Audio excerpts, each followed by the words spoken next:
Pirang lokal na gobyerno sa Rinconada area kan Camarines Sur, pigaadalang magtarabangan tanganing sarabay na matungkusan ang problema sa pagbaha asin sa indang mga lugar, tuyong may makusog na pag-uuran asin bagyo.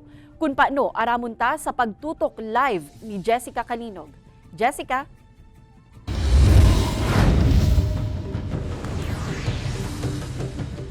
Kaya sa selebrasyon ka National Resilience Month ka nakaaging bulan, kanya-kanyang kondusir ng disaster preparedness activities ang pirang mga lugar sa Bicol Region. Sa pagtapos kan bulan in Hulyo, garutulos nang nagamit ang mga kaaraman na ipigtukdo sa nasambit na aktibidad kan magkaigwanin makusog na pag-uuran kan nakaaging weekend sa pirang mga lugar na nagkausapan in pagbaha sa mga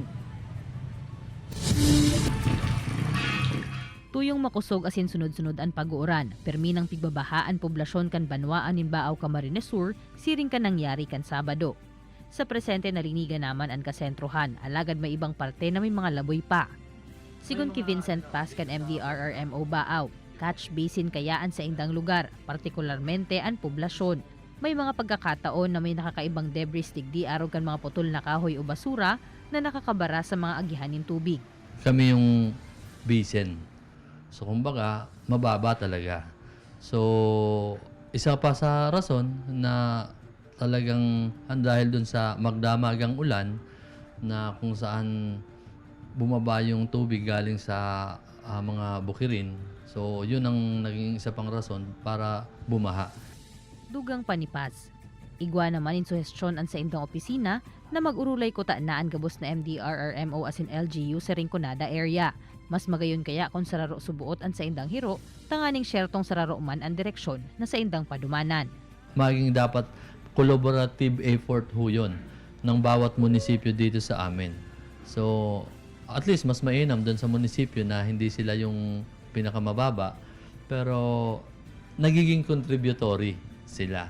So, kailangan magkaroon kami ng aksyon na isahan yung galaw. Sa Banwaan in Bula, Camarines Sur, napano nin water lily ang partekan Pawili River kan nakaaging semana. Biyernes pa sa naman umano na kota ining pigahali kan mga personahe kan barangay asin MDRRMO Bula. Alagad biglang uminabot ang makusog na uran. Kaya ang agihan kan tubig, nabagatan na kan water lily. Rason para mag-abot sa critical ang level kan tubig digdi.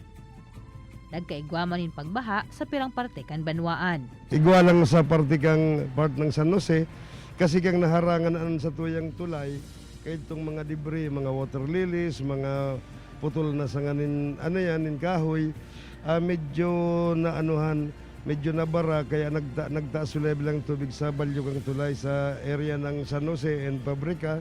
Narespondehan man tulos ang problema sa Pawili River. May pigpadarama na backhoe ang gobyerno probensyal, kaya tulos man na nagkulpa ang tubig digdi.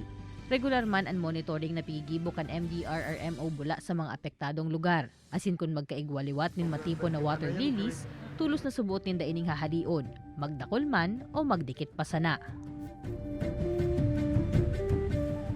Dakulang papel man kate ang pigagampanan kan lambang residente tuyong may kalamidad. Sinda kaya anyaon duman na nakakahiling kan sitwasyon, asin personal na naeksperyensyahan ang epekto kaini. Kaya hagad kan mga otoridad ang padagos nindang suporta, pagiging andam asin rigmat kan mga residente.